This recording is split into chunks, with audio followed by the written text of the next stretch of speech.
going to have a conversation about the case method of teaching. That is the primary way we teach here at the school. We'll be together for about 45 minutes in this live session, and we welcome you to ask us any questions, and we'll try to get to those questions throughout our discussion. But before we dive in, let me just tell you a little bit about who I am. My name is Bob White.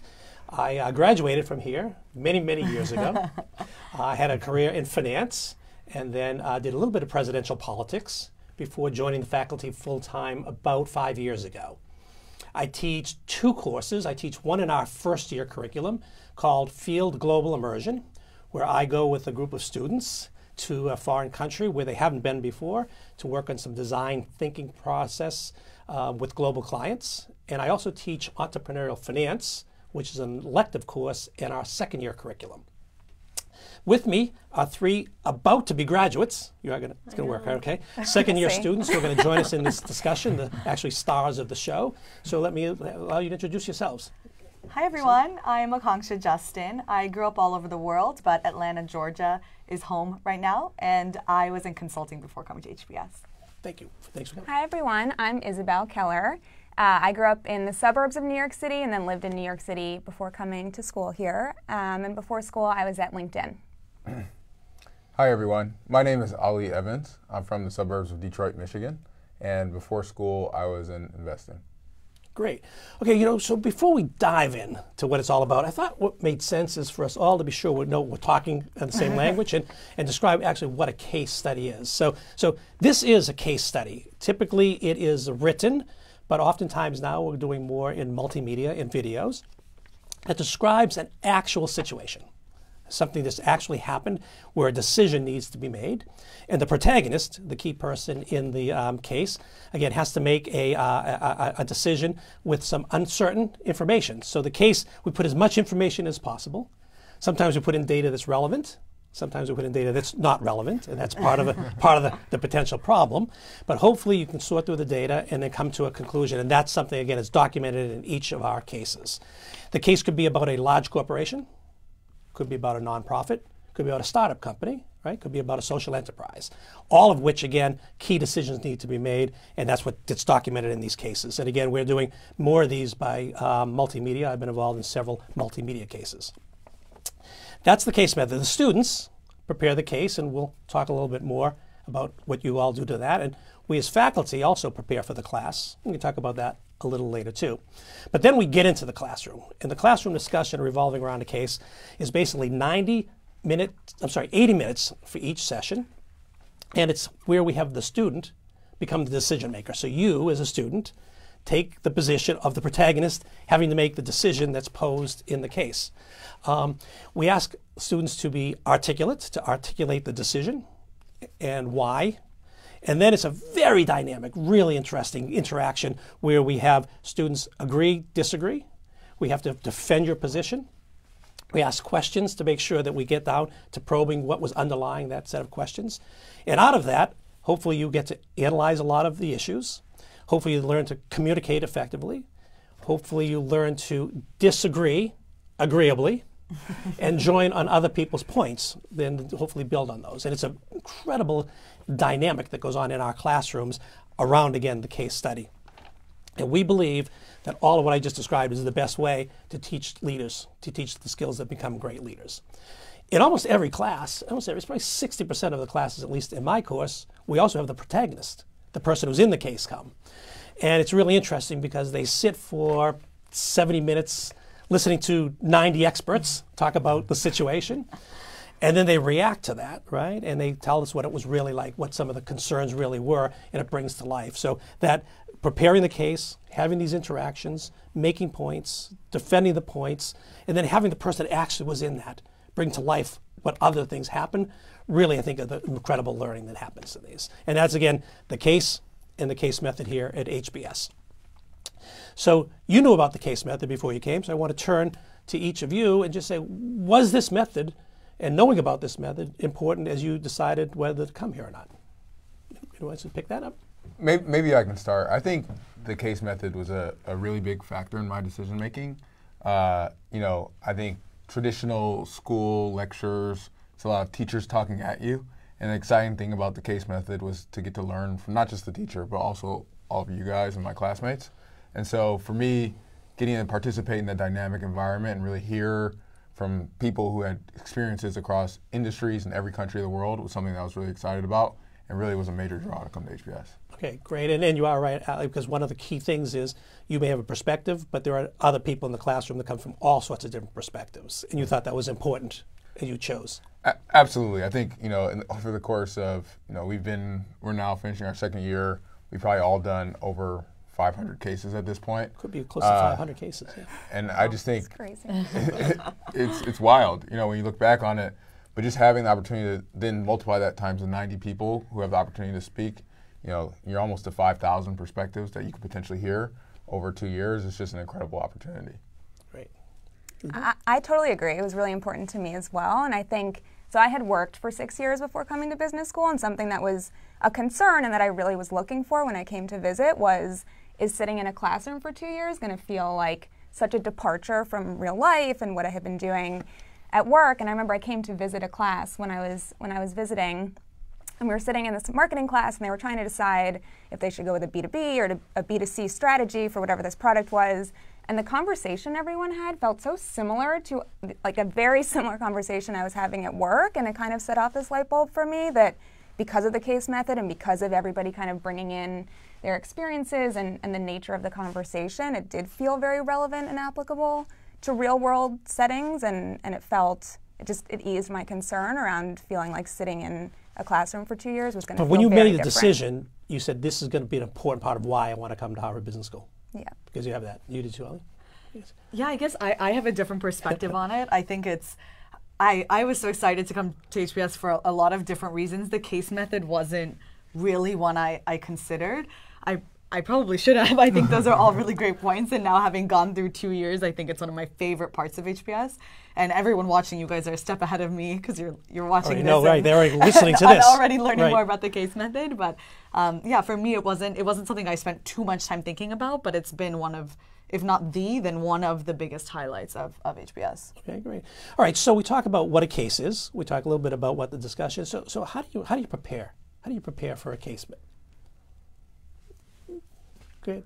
Anybody? Isabel, I think it's actually a really interesting mix of the individual prep you do on your own. So you'll sit and you'll read the case and you'll take notes and do whatever analysis you think you need to do and come up with your own opinion. And then what's really awesome about the first year is you then have a discussion group, which I'm sure we'll touch on a little bit, but just to give a quick overview what that is, you basically are paired with 5 other people from different sections. It's a group of 6, and you're required to meet every single morning before class. And what it does is allows you to kind of huddle up with people before you then have to go in and hopefully participate in whatever the case is. And I think it's a really helpful way of helping you to test out your thinking, to bring in other perspectives into the conversation, and it kind of brings more of a group dynamic to prep beyond what you do on your own. So let me start. So on average, how long does it take to prepare a case? The individual part. In a range. It totally depends. I think it depends. That's, by the way, that's always the right answer. In my class, I've always told everybody that's always the right answer. It depends. But what is the range? Is it a half hour, or is it 5 hours, or is it an hour to an hour and a half each? I don't think it's 5 hours. Okay. I'm sure some people are spending it's not 5 5 hours. hours. But But it could be an hour each? Yeah, Hour I and a think half it's. each? I think when you're first starting out, it's probably closer to an hour and a half, maybe 2 hours if you're being really thorough. Okay, but because you're probably going an through hour. again, as we described, to try to figure out how to make the decision, because you're going to be the person making that decision. So it's an hour and a half, maybe 2 hours, getting an individual prep. Ali, you agree with But that? I think what I'd say is, one of the beauties of the HBS experience is learning how to prep efficiently. Right. And really learning how to be a critical thinker and focusing on what matters. And so, yes, your first day at HBS, everyone does this case on an cardiac hospital in India. Mm-hmm. People spend like 2 hours or plus on that case. But I think by your last case, you'll rarely spend 2 hours on a case. You probably will spend 30 or 45 minutes. But your preparation will probably be better at the end with that shorter amount of time. And that's because you learn how to focus on the key issues. You learn how to ask for help. If you don't know how to build a financial model, or you don't know how to lay out a marketing plan and what pieces matter, or you don't know how to think through a leadership decision because you've never led anyone before, your classmates can be really helpful, and so you ask them for their perspective. Good, and that, quite frankly, is getting better at that is like business, getting better at some of these decisions and seeing business judgment and things. Yeah, and I was going to add it sounds a bit like a chore and like the hours it takes, but actually it's really fun. Like, I think some of the cases I've spent the most time on, it's not because they were so hard that I couldn't, get it and I was slaving away and really upset. It was because I got into the problem and just kind of got lost in it and was excited thinking through it. Don't get me wrong, there's certainly those cases that you don't understand and you spend time with the data going after it, but some of the most time I've spent is just because I was purely interested and went in a lot of different rabbit holes that I didn't necessarily need to, just wanted to. And then once you do it prepared, you then said we have these discussion groups. And you said a couple of things, Isabel, which is discussion groups, individuals are from different sections. So just to be sure everybody understands, the first year you're broken into sections where you stay with that group the entire year. Becomes part of the family, if you will, right? But people are then assigned to these discussion groups across sections.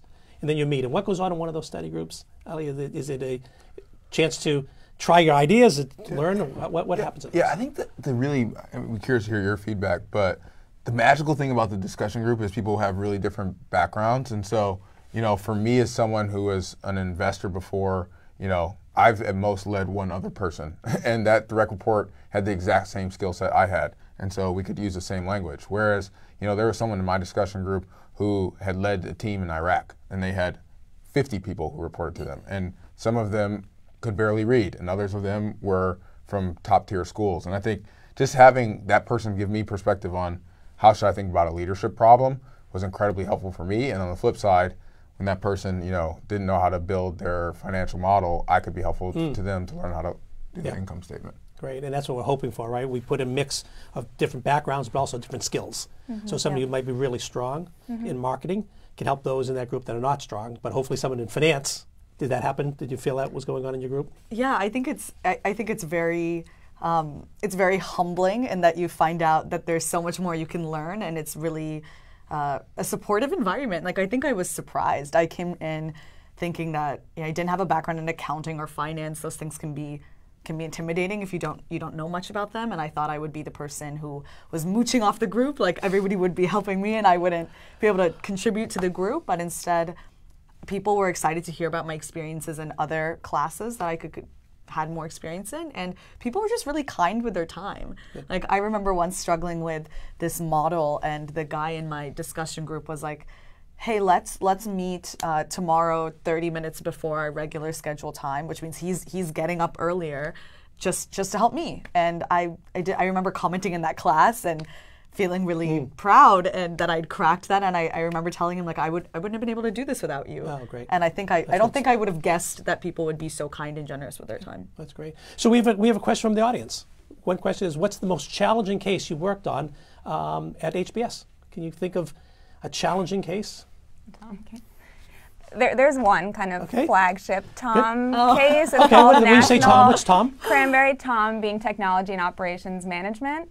And I don't know why. I guess it is very hard. It's very quantitative and very kind of analytical, and that's one that people coming in seem to know about, and if you don't know about it, you very quickly hear about it. And I think that's an interesting example of where people really kind of lean into their discussion groups. So how did it work? So let's talk a little bit about it. So you had a challenging case. That's the classic one. How did you get through it? It was challenging, so how did you get through the case? What did you learn from it? How did it go? I feel like there's a lot of group text. Oh, is that right? Yeah. I mean, I think there, again, to the point of, in discussion groups and just broadly in the section, there are people that have kind of very well-defined skill sets, and I think this type of case lends itself very well to somebody who's very logistics-oriented and operationally oriented, and there are certainly people here who are fabulous at that, and I think I at least leaned a lot on my classmates that I knew had that skill set, and I think, too, to the point of leaning on people for help, there's something also about feeling like you're teaching, and that I think is a valuable skill as well, and so just knowing how to do something, I think there's something also to being able to articulate it and coach someone through it, which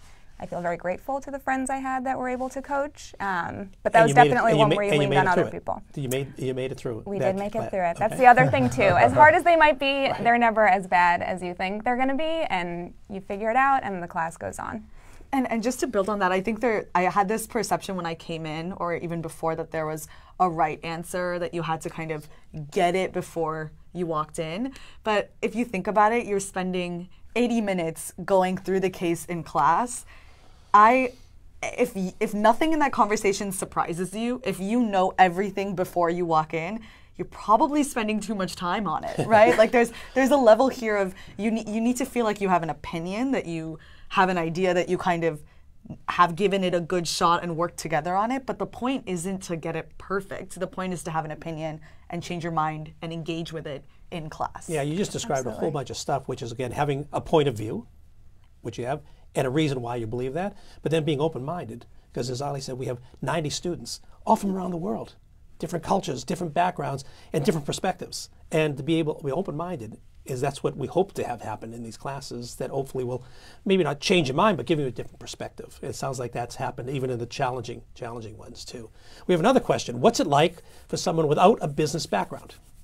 So what's it like, you think, for people that are here without a business background? We all have worked here. What is it like? Yeah, so I can speak from the perspective. I have one of my really close friends here who was a teacher for 6 years before coming to HBS. And I think for that person, they definitely were very intimidated coming into the environment and being, in the classroom with a lot of other people who had maybe more traditional business backgrounds. But then on the first day, that person realized that the person sitting next to them had been a professional athlete for 7 years before coming to HBS. And it was funny because they were like, well, I guess I'm more prepared than a professional athlete because I had to at least dress up and go to work every day. And so I think, that's one of the things about HBS that you realize is that, you're never going to be the best at anything here because there's always someone who's world class, but you're also not going to be the worst. And we're all kind of in this together. And so I think for me and that person, I had to help that person out with maybe finance or some of the more different topics they hadn't experienced before. But then at the same time, they have enriched my life so much because now I understand how education works in the U.S. and why so many people don't have the advantages that we've all been blessed to have. So I think everyone who gets a seat here contributes so much, and it's just an incredibly humbling experience regardless of your background. Yeah, that's great. And I think also people with those backgrounds have so much to contribute in these classes. I feel like some of the most powerful comments in my section were from people who were coming from the military or from teaching backgrounds, because business at the end of the day, a lot of it is people. And so we're talking about situations of leading others, getting someone to do something that's uncomfortable, driving some kind of change, winning hearts and minds, right? And no matter what your job is, you are working with people, and you have something to contribute. So yeah, I think that's right. I think too, tactically speaking, there are also tons of resources I think people lean on. So first year,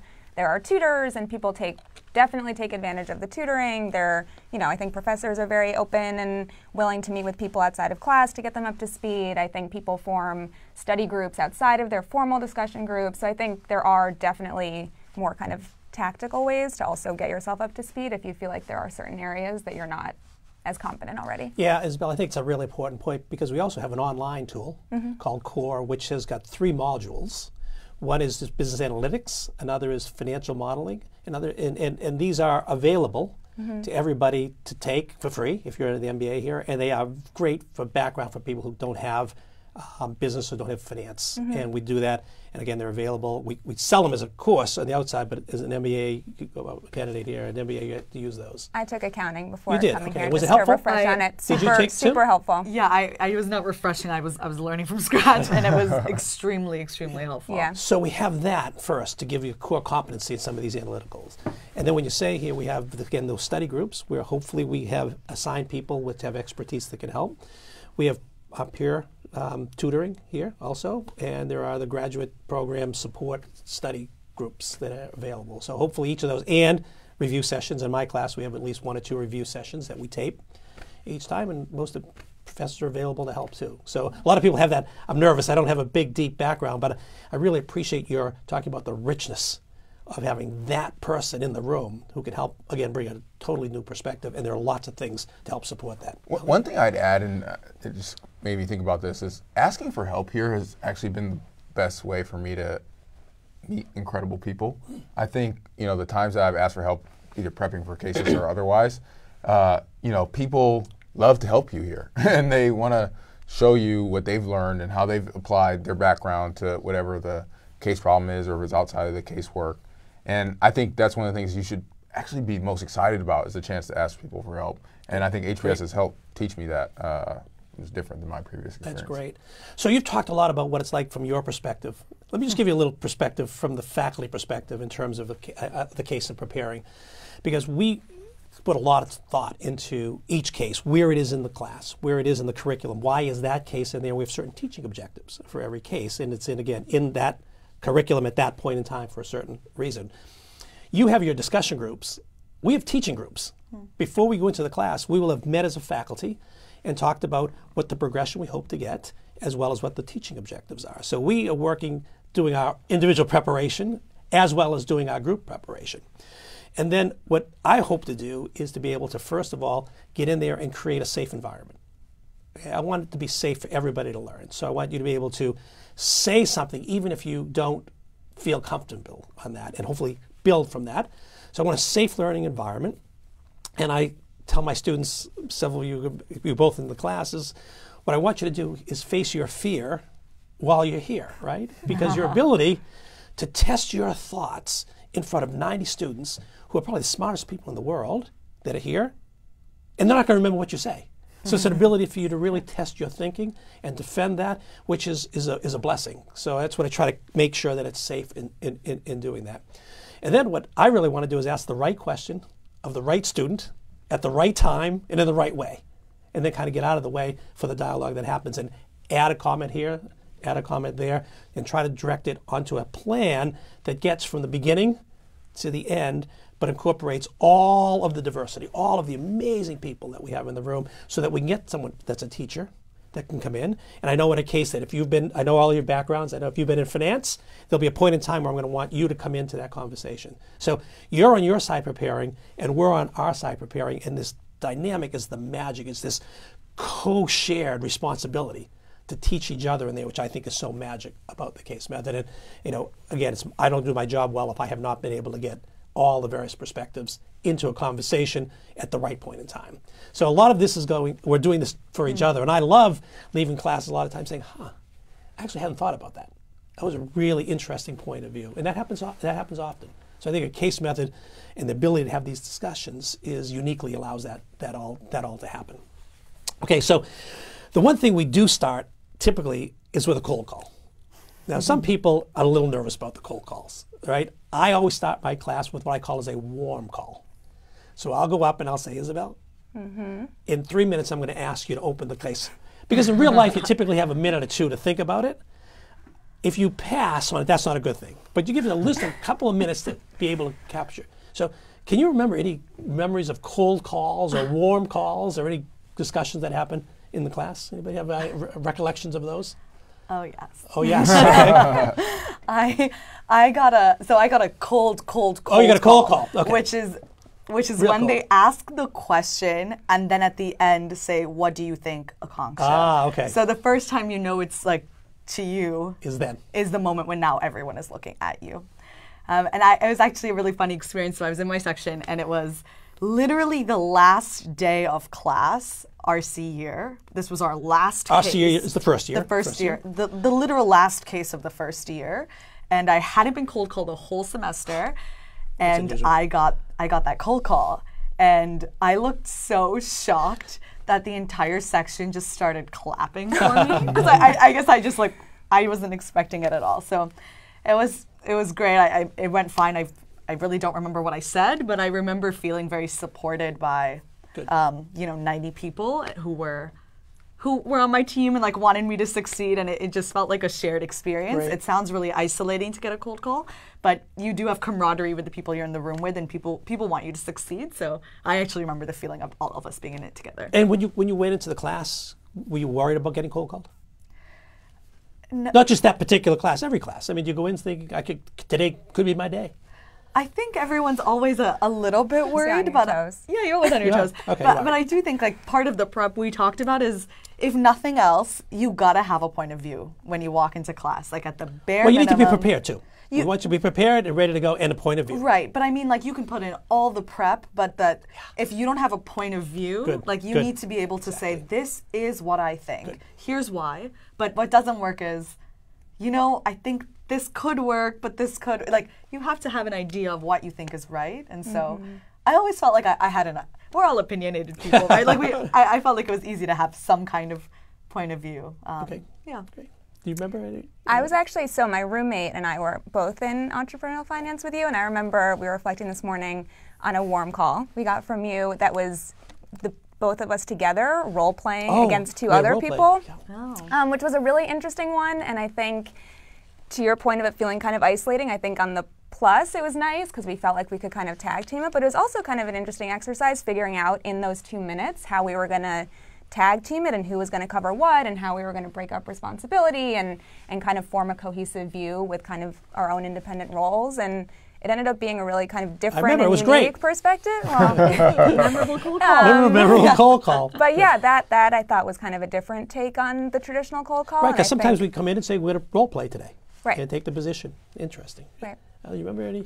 Yeah, so I had the first cold call of the second semester of the first year.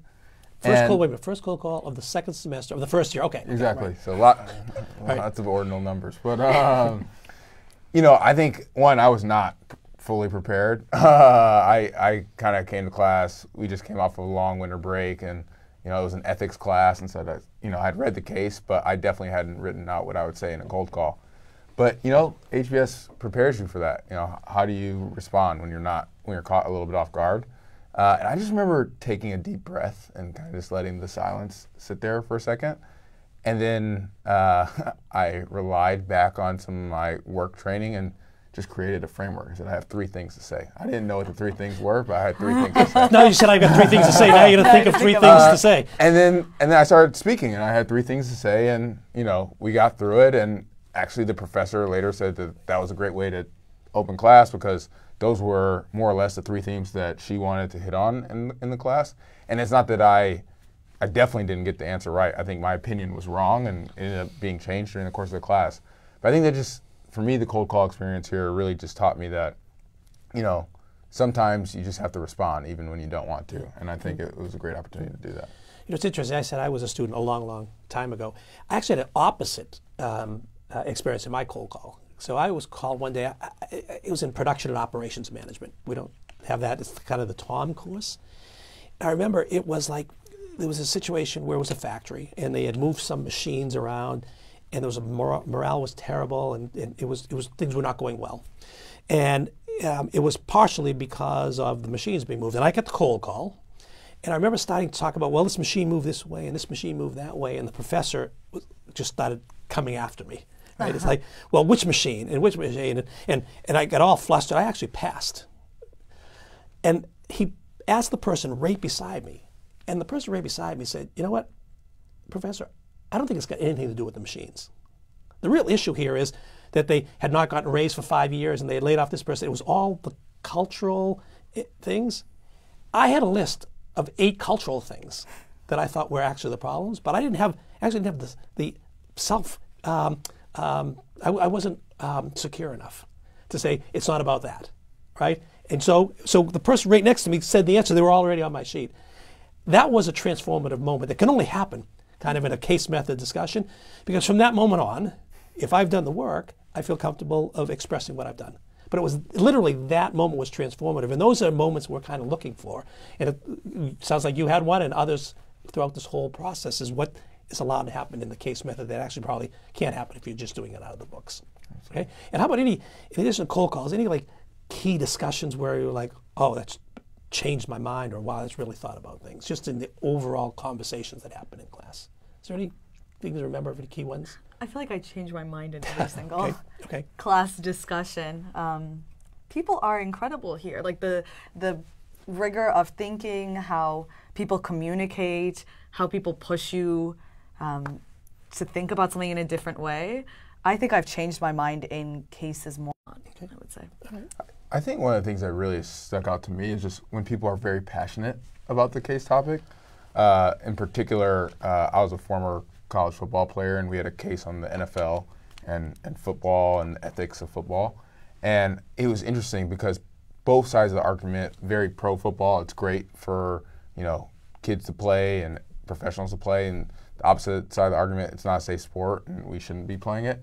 It was an incredible debate, and both sides were incredibly passionate about their point of view and used data from the case to back up the reasons why they believed in it.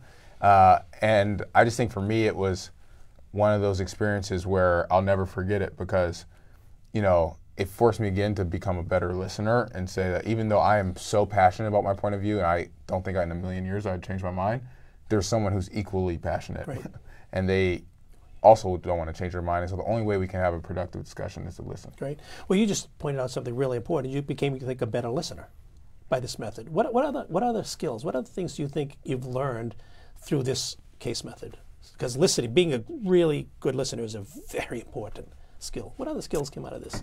I think there's something really interesting about, from listening comes this ability to kind of debate gracefully, and I think, as we've said, everybody kind of comes in with a point of view, and you should have a point of view, but I think over the course of the conversation, people will have opposing points of view, and it's kind of how do you debate back and forth and make your view heard, but also kind of be open to accepting other points of view and kind of taking that on gracefully, which I think is not such an easy thing to do, but being in that position and kind of having that be the dynamic in every single case pretty much really kind of reinforces that. And you think that's helped you now in terms of skills? Absolutely. Because as a professor, which we're looking for, right? We're looking for divergent points of view where there's really not a right answer.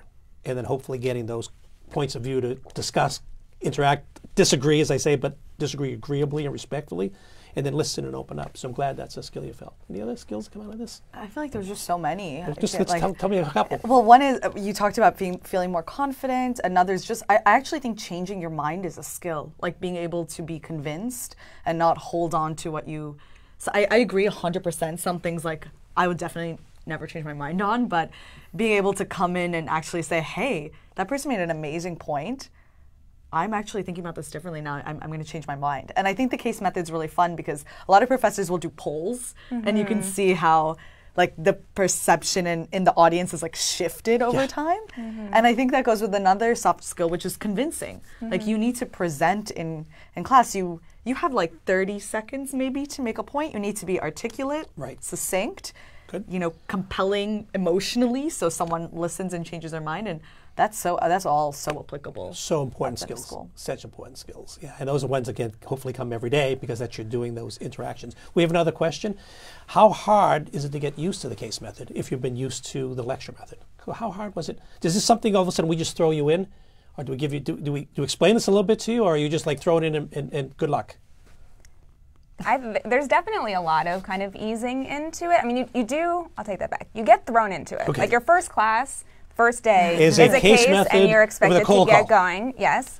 Maybe a warm call, but it's some kind of call. Yeah. But I think from there, the teacher really, or the professor really does a lot to kind of draw out kind of lessons and set norms for the class. And so I'm sure you guys had similar experiences in your sections first year, but we did the first two cases and we kind of used that as a launch pad to say, you know, generally speaking, here's how long you should be thinking your comments should be, and here's how frequently you should be commenting, and kind of instilling this sense of, you know, it's about debating gracefully and building on each other's comments and kind of how to set the norms of class discussion around the case method.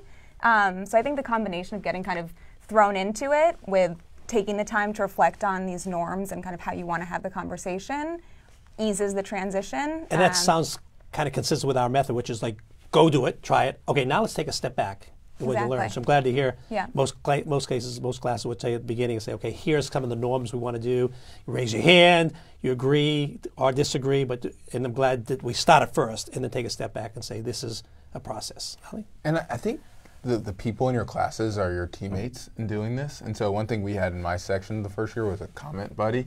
And so a comment buddy, what's that? And so a comment buddy is basically another student in the class who you just informally say, hey, whenever you speak, I'm going to give you feedback on what you said. And great. Did the message come across, yes or no? And then they'll do the same for you. And I think that, you know, it's not expected that the professors don't expect that day one of doing the case method, you're going to be terrific and have succinct comments that are logical and convincing. But it's the belief that over time you can improve and that you're going to work at it and you'll work together and you'll be a better listener over time and incorporate other people's thoughts. And so I think, you know, hopefully the pressure starts relatively low, although it can be anxiety-inducing. And then through working with the professors and your classmates, you get better. That's great. And I think, sorry to interrupt, I think something you said earlier about creating a safe space is really important. And I think that's something that's also very intentionally done at the beginning, so everybody does feel like it's a place where they can have their perspective, voice their perspective, disagree with other people's perspective, but kind of creating the psychological safety and being intentional about it was something that surprised me when I came in, and definitely is part of the early experience. Good, because it's a fine balance. We want it to be safe, but we also want there to be debate, right? And we want you to be, here's my point of view and here's why, and then we want someone to take you on with a different point of view, but again, do that respectfully. And all of that is skills that you're going to have to take out to be a leader. And I'm glad to hear that you're feeling that's how we do it, because that's what we're trying to accomplish. I just wanted to mention one last thing. It hasn't come out as much, but I think you guys would totally agree. It's just fun. Like, the case method is fun. Like, you're in class, these are your friends, people will share a funny story, or they will kind of make a joke, or they make a comparison that makes people laugh. Like, we laughed a lot in class together, and it's so different to think about a lecture style where you're just sitting and being spoken to. This feels like you're at a really large cocktail party, but you're sitting down. Okay, I have never heard it described as that way. Maybe it's not the best, but it ends up being fun. It's a lot of camaraderie, and I don't think I could imagine going to the lecture after. Because in a lecture, when a professor is professing 80% of the time, here we flip it exactly opposite, right? We're 20% and you are the 80% of being the protagonist, being the action person, being the decision maker, and that's what makes, I think, these so magic. What advice? What advice do you give students thinking about HBS? What kind of advice might you give them? General advice? So I mean, in terms of people who are nervous about participation, I'm nervous about this part of it. Certainly was very nervous about participation. And I think, I mean, the first thing I would say advice-wise is just I think a lot of people are nervous, even if they're not admitting it. I think it's new for everybody, and being forced to kind of contribute and participate in this way is just, I think everybody's nervous coming into it. I have lots of students that come in that say they're personally, can't tell it from the class, but there are a lot of people that feel uncomfortable when they first start. So recognizing you're not the only one is a good thing. And I think going and talking to professors and kind of building rapport and building personal relationships can be a good way of kind of combating that. And I think, too, some of the things we've talked about in terms of preparing, I think preparing with an eye toward having a point of view and at least having something you think you could say if you needed to raise your hand, I think helps kind of getting out there. And then I think to the point of really listening, I think if you're somebody who's kind of nervous about participating, it typically is because you're somebody who's maybe a little more reserved or introverted, and I think those types of people tend to be great listeners, and kind of leaning into that skill and using your listening skills to build on what other people are saying and draw on what other people are saying, I think can be really valuable to the discussion. Yeah, and you said see the professor, because people that are not comfortable will come talk to me, and I'll be looking for them in the class, right? And it's a class going on, and if somebody I know is uncomfortable, it hasn't spoken much, when they finally get the courage to get their hand up, I'll try to go to them. So having that communication, and I do come back to what I said earlier. You're in a room with really smart people who are willing to, and actually feel it's a responsibility for them to help your education, and you have this group of people that are there that are able and willing to listen to you, and then you have to defend that.